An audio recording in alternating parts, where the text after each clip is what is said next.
I just found out that my terrible dad who has neglected me isn't my biological father. Today, I called him by his name and he was crushed. I am the oldest of 4 siblings. I have been treated like the black sheep in the family for as long as I can remember. On birthdays, I never had any, just a cupcake from my mom and no presents. I wasn't allowed to have friends over. Christmas was never something I looked for at most because I would only get some socks while I had to look at the presents my dad, aunts, uncles, and grandparents gave my siblings. New bikes, the latest fashion clothes, phones, game consoles, games, you name it, they got it. I was never allowed on family trips and vacations.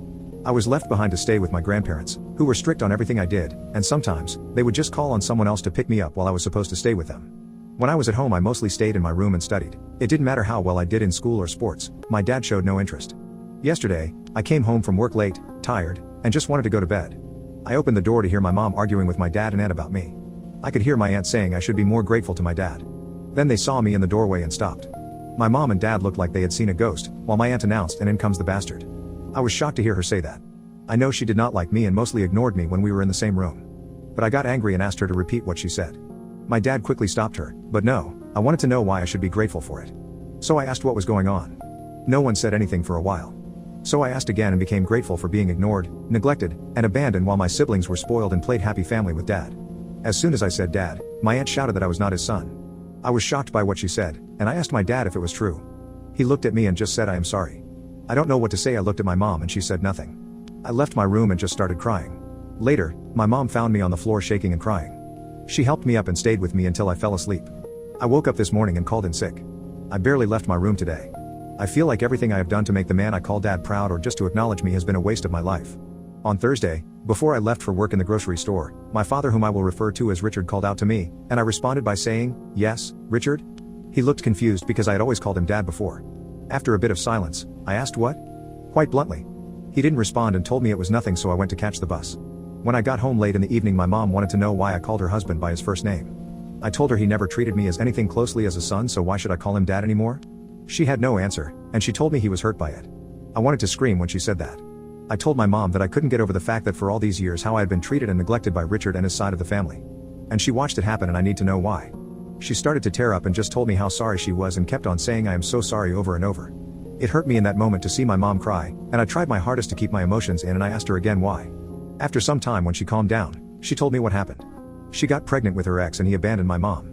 She got a job at a cafe house and there she met Richard. He was a regular customer and they got to know each other. Richard asked her out, and even though she told him she was pregnant, he didn't care at the time.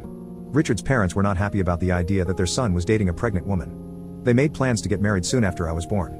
Richard never showed any interest in me when I was born, but my mom lived with the hope that one day he would. After hearing all of that, I didn't know what to say for a while. I asked her why Kay was hurt by me calling him his first name.